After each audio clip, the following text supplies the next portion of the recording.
Suasana pagi di taman kota. Hani berdiri di samping gerobak maklor yang mencolok karena Hani adalah seorang penjual maklor, makaroni telur.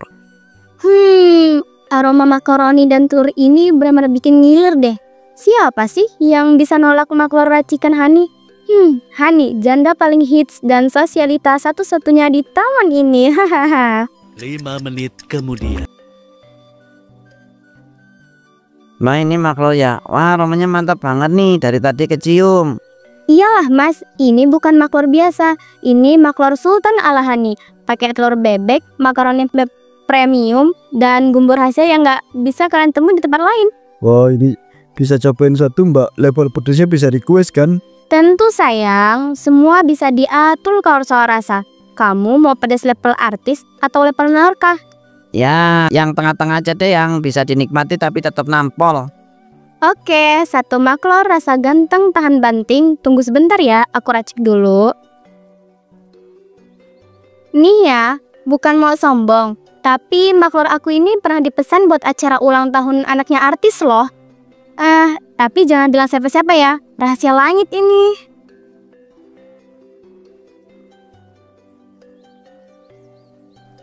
Wah keren juga ya, bisa dapat maklor premium gini di taman. 5 menit kemudian.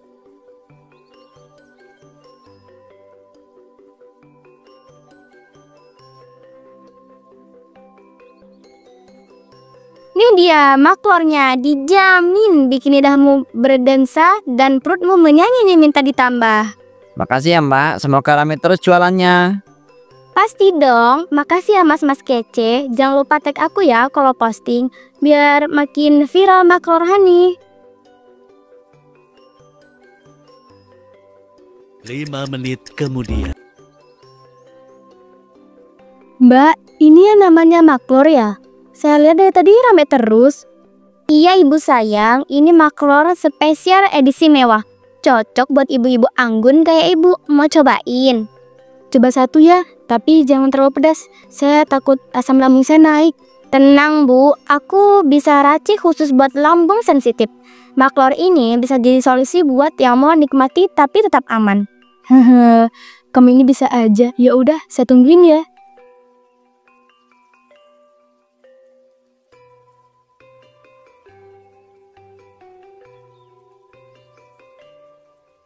Setiap hari jualan Hani selalu ramai, namun dia tidak pernah puas dengan apa yang ia dapatkan.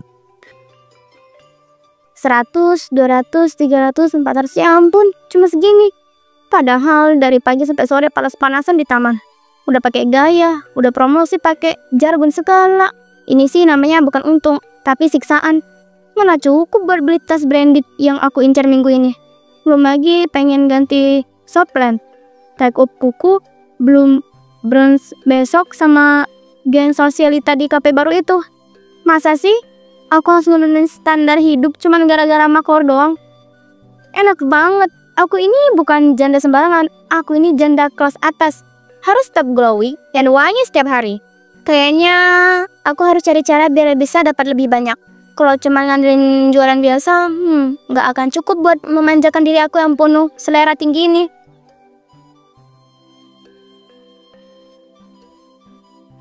Keesokan harinya ia berjualan seperti biasanya. Namun kali ini dia mengurangi porsi maklornya supaya dia mendapatkan untung yang lebih banyak.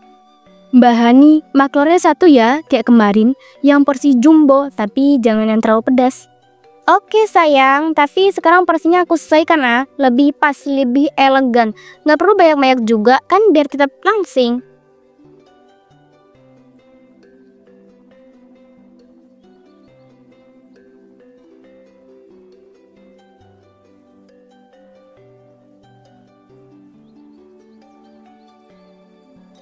Ibu itu tampak heran saat menerima maklor yang porsinya jauh lebih sedikit dibanding pada kemarin-kemarin.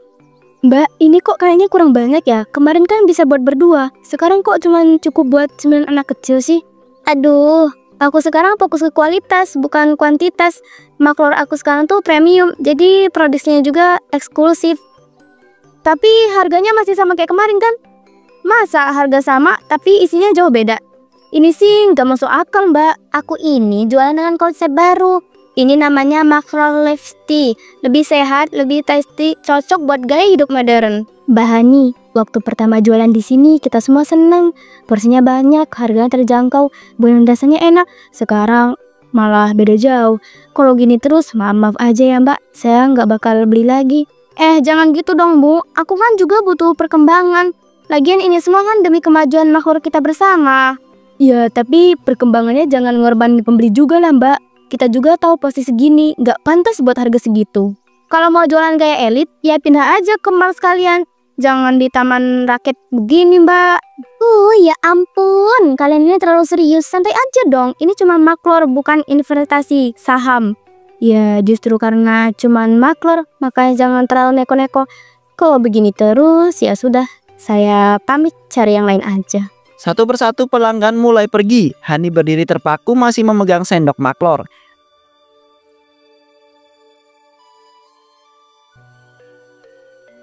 Di taman kota, Hani duduk sendiri di bangku dekat gerobaknya. Ia tampak lesu dan melamun. Sesekali menatap gerobak maklornya yang sepi para pengunjung.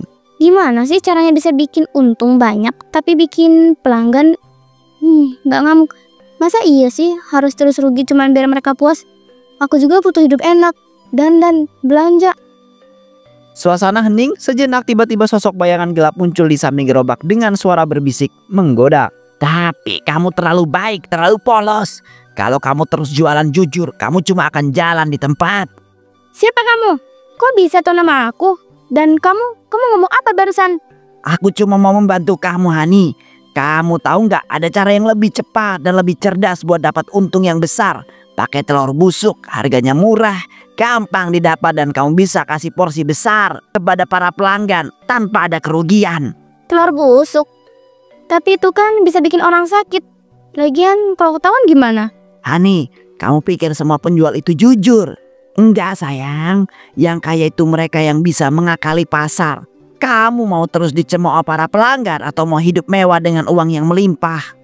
Tapi aku juga pengen kaya, aku pengen bisa belanja bebas.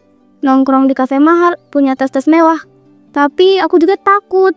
Rasa takut itu cuma untuk orang yang lemah. Kamu bukan orang yang lemah kan? Kamu itu ratu. Ini kesempatan kamu untuk jadi lebih dari sekadar penjual sebuah maklor biasa. Mungkin ini saatnya aku berubah. Kalau cuman telur busuk, siapa yang tahu? Selama tampilannya oke, sama rasanya bisa disamarkan sama bumbu. Itu dia. Kamu akhirnya sadar. Ayo Hani, saatnya kamu naik kelas. Saatnya maklor kamu itu jadi ladang emas. Karena tergoda oleh omongan setan itu tanpa pikir panjang, Hani langsung mencari telur busuk. Permisi, saya mau tanya, di sini ada jual stok telur busuk nggak? Yang udah hampir pecah atau yang udah agak bau juga boleh deh. Hah? Telur busuk? Buat apa bu? Kita di sini jual bahan bagus, bukan limbah dapur. Itu bukan urusan kamu. Pokoknya aku butuh telur busuk. Kalau ada langsung bilang berapa harganya. Maaf bu, tapi saya itu nggak pernah jual yang kayak begitu ya. Kita selalu menjaga kualitas, lagian nggak wajar banget nanya begituan. Kamu ini cerewet banget sih. Kalau nggak ada ya bilang aja, nggak usah banyak komentar. Aku beli juga pakai uang, bukan minta. Udah cukup. Kalau ibu nyari bahan busuk, cari aja di tempat lain. Jangan bikin malu toko saya. Silakan keluar. Dasar toko kampung, nggak ngerti kebutuhan konsumen. Kelas atas kayak aku. Sambil berjalan tanpa arah, Hani berpikir di mana ada tempat yang menjual telur busuk. Gimana sih bisa dapat telur busuk? Grosir ogah jual, pasar pasti mahal.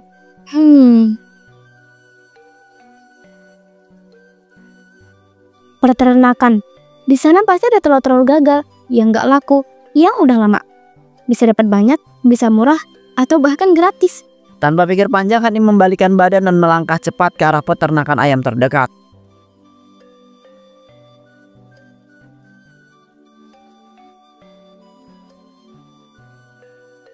Permisi Pak, Bapak pemilik peternakan ini ya?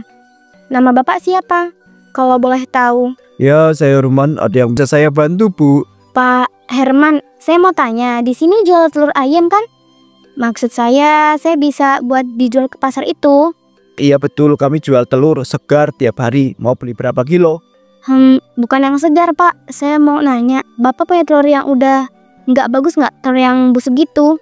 Telur busuk? Nggak dijual Bu. Siapa juga yang mau beli telur busuk? Iya, ini saya disuruh bos Pak. Bos saya punya usaha khusus, katanya butuh telur busuk buat eksperimen. Saya cuma disuruh cari dan beli, itu aja. Oh gitu ya, kalau memang butuh ya di belakang kandang itu ada tumpukan telur-telur yang gak kepake. Biasanya kami buang, ambil aja kalau mau gratis. Serius Pak, gratis? Waduh, makasih banyak ya Pak, benar-benar bantu saya banget. Ya nggak apa-apa, toh itu juga nggak kepake. Tapi jangan tanya saya kenapa bos ibu butuh itu ya, saya juga bingung. Siap Pak, aman, pokoknya saya langsung ambil ya. Hani berjalan cepat ke belakang kandang. Ia mulai memungut telur-telur busuk dengan kantong plastik yang besar. Ya ampun, ini bau apaan sih? Kayak bangkai ayam kebakar campur limbah. Tapi udahlah, demi keuntungan besar, harus rada dikit. Hani tiba-tiba mual dan menatap tumpukan telur dengan ekspresi yang ragu. Aduh, ini ada yang udah pecah dan bau banget. Tapi masih bisa dipakai nggak ya? Jangan-jangan malah bikin keracunan beneran. Nggak usah mikir, pokoknya yang penting kelihatan bagus luarnya. Sisanya urusan bumbu, nggak ada yang bakal tahu. Setelah mendapat telur-telur busuk itu, dia mencari cara untuk mengolahnya. Aduh, baunya nggak ketulungan. Gimana ya cara nutupin aroma begini? Kalau pelanggan nyium, bisa kabur semua. Parfum nggak mungkin cukup. Tapi, wangi pakaian. Iya, itu kan wanginya kuat banget. Bisa nutupin bau apa aja. 5 menit kemudian. Ini dia penyelamat masa depan. Tambah lagi dikit, biar makin wangi. Wah, berhasil. Nggak ada yang bakal nyangka ini telur busuk. Sekarang saatnya bikin adonan.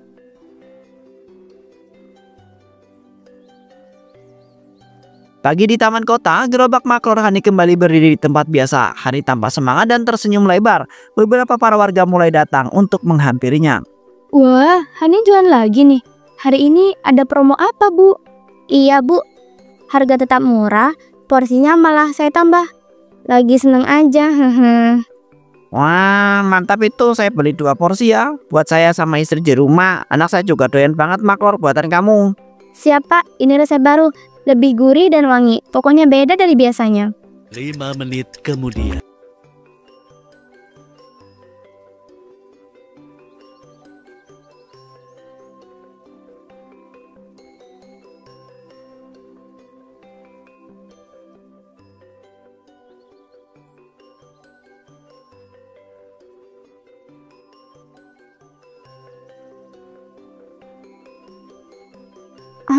Kok rasanya agak beda ya? Ada aroma yang nggak biasa. Tapi saya nggak tahu ini apa. Oh, itu karena saya pakai resep baru, Bu. Tambahan rempah khusus biar makin wangi dan tahan lama. Ya sih, memang agak beda tapi enak juga. Yang penting murah dan kenyang. Tambah 1 lagi ya Bu Hani. Terima kasih, Pak. Saya senang kalau Bapak semua suka. Hari ini saya juga jual es tebu. Seger banget buat teman maklor. Namun tak butuh waktu lama, malam harinya banyak korban yang berjatuhan akibat mengkonsumsi maklor milik Hani yang sudah dicampur menggunakan telur yang busuk. Ibu, kamu istirahat ya, tenang dulu ya. Jangan terlalu banyak mikir, aku di sini kok nemenin kamu terus sampai kamu itu benar-benar pulih seperti biasa. Iya, Pak. Aku udah berusaha nahan sakitnya dari tadi. Tapi perut aku tuh sakitnya makin menjadi. Kayak ada yang ngadu-ngadu dari dalam. Aku sudah minta perawat manggil dokter, Bu. Katanya beliau lagi di jalan ke sini. Kamu tahan dikit lagi ya. Aku itu nggak tahan lihat kamu itu kesakitan kayak begitu terus. Selamat sore Pak Herman, Bu Tati. Saya sudah pelajari hasil labnya dan saya rasa ada yang harus saya sampaikan secara langsung. Silakan dok, saya juga dari tadi nunggu kabar. Tolong bilang aja sejujur-jujurnya ya. Istri saya ini kenapa bisa mendadak separah ini? Berdasarkan pemeriksaan darah dan tinja, kami temukan adanya infeksi bakteri Salmonella yang cukup tinggi di tubuh pasien. Salmonella itu kan bakteri dari makanan toh ya dok? Maksudnya istri saya itu keracunan makanan dok. Tepat sekali Pak, yang membuat kami curiga adalah jenis bakterinya. Ini hanya bisa ditemukan di telur busuk atau produk olahan yang berasal dari telur tidak layak konsumsi Pak. Ibu, tolong kamu ingat-ingat baik-baik ya. Hari ini kamu sempat makan apa aja? Apa kamu sempat makan telur atau olahannya? Aku makan banyak Pak hari ini, Pak. Tapi yang aku ingat jelas banget cuman makan maklor dari taman. Waktu itu aku beli dari gerobaknya Bu Hani. Kalau memang benar hanya itu yang mengandung telur, besar kemungkinan maklor itu adalah penyebabnya Pak. Kami tidak bisa tuduh langsung, tapi ini sangat layak untuk diselidiki. Jadi yang kamu maksud, Dok, makanan yang dijual bebas di taman itu bisa bikin istri saya itu sampai seperti ini keadaannya? Kemungkinan besar begitu, Pak. Kami akan laporkan ini ke pihak yang terkait ya. Tapi sebelumnya saya sarankan untuk tidak mengkonsumsi lagi makanan dari tempat tersebut sampai semuanya jelas. Nggak bisa dibiarkan ini, Dok. Saya harus cari Hani sekarang juga. Kalau benar dia itu pakai bahan-bahan busuk, saya itu nggak bakal tinggal diam. Aku harus kasih dia itu pelajaran. Pak Herman lalu keluar ruangan dengan sangat marah.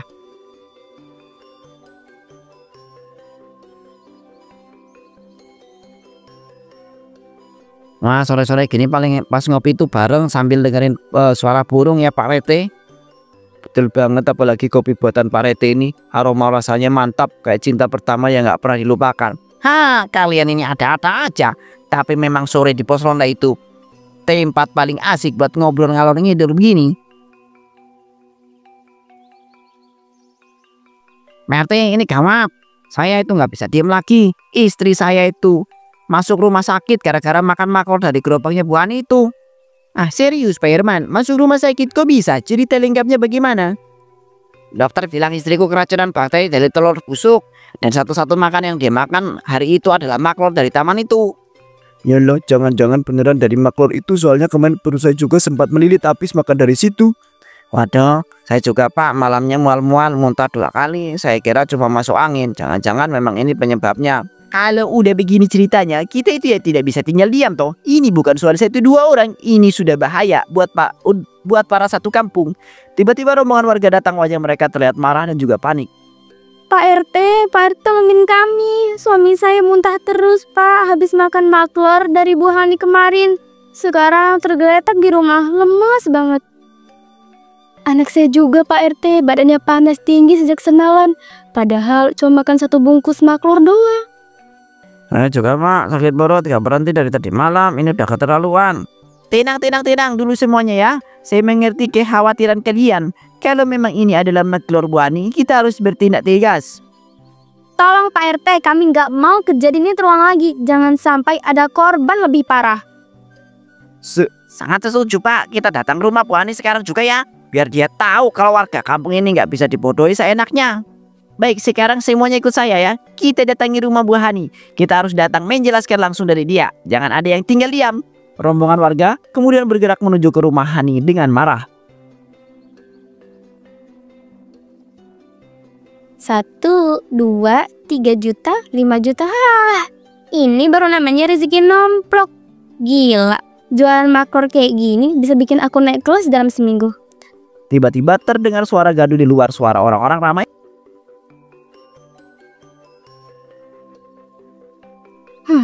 Aduh, apaan sih? Ini ribut-ribut sore-sore kayak gini. Gak bisa ya, orang mau bahagia sebentar. Seperti sedang marah, Hani berjalan ke depan rumah dan membuka pintu. Bu Hani, kamu harus tanggung jawab. Istri saya masuk rumah sakit gara-gara maklor yang kamu buat. Demi suami saya juga, Bu Hani. Dia muntah-muntah setelah makan dari gerobak kamu itu. Tunggu dulu ya. Jangan asal nuduh kayak gitu. Kalian semua punya bukti apa sih kalau maklor aku itu yang bikin kalian sakit? Bu Hani, kita semua cuma minta penjelasan. Kalau memang bukan maklor kamu penyebabnya, biar kita cek isi rumahmu, biar semuanya jelas. Hah? Nggak bisa dong. Rumah ini privasi saya. Nggak ada yang boleh sembarangan masuk ke sini. Kalau kamu itu nggak ngumputin apa-apa, kenapa takut kami periksa? Apa jangan-jangan kamu itu memang tahu salahnya di mana? Duh, kayak ini. Ih ya, udah. Aku ini jualan bersih, rapi. Nggak pernah main-main sama bahan makanan. Bu Hani, ini masalah nyawa orang. Saya sebagai RT harus bertindak. Kalau kamu itu benar-benar bersih, buktikan biar warga itu tenang. Aku bilang nggak bisa, kalian semua ini keterlaluan. Seenaknya nuduh tanpa bukti. Sekarang mau geledah rumah orang pula. Ih, kalau kamu nggak ngizinin, berarti kau memang nutupin sesuatu. Kami, warga kampung ini berhak tahu apa yang kami makan. Udah cukup. Kalau kamu itu tetap nolak, kami terpaksa masuk sendiri ya. Kami nggak mau ada korban lagi gara-gara maklor kamu itu. Para warga lalu mendobrak masuk ke dalam rumah Hani. Dan setelah beberapa menit menggeledah rumah Hani, akhirnya mereka menemukan barang bukti. Astagfirullahaladzim, ini baunya parah banget. Semua orang ini sudah cepat. Lihat ini tumpukan telur busuk di gudang belakang rumah Bu Hani. Ya ampun, beneran telur busuk. Jumlahnya banyak banget. Ini pasti buat bahan makar yang dia jual selama ini. Masih mau ngelak lagi Hani? Bukti ini sudah jelas di depan mata. Kamu udah bikin banyak warga itu sakit gara-gara ini. Tunggu dulu ya. Ini semua bukan kayak yang kalian. Telur itu cuma buat pupuk organik, beneran. Pupuk? Alasan makin ngawur aja. Kalau buat pupuk kenapa disimpan di gudang dekat dapur? Nggak masuk akal. Udah cukup Bu Hani. Kami semua udah cukup sabar. Ini waktunya kamu ngerasain juga gimana baunya telur busuk itu. Pak Herman mengambil satu telur busuk dan melemparnya ke arah Hani, disusul oleh warga lain yang ikut melempar satu persatu. Jangan, tolong. Ini gak adil. Aku bisa jelasin semuanya. Semua telur busuk pecah di tubuh Hani. Ia terjatuh lemas di lantai, bajunya penuh dengan cairan telur busuk. Ayo semuanya kita pulang, biar Bu Hani itu belajar dari perbuatannya. Semoga ini cukup bikin dia sadar. Para warga lalu pergi meninggalkan Hani.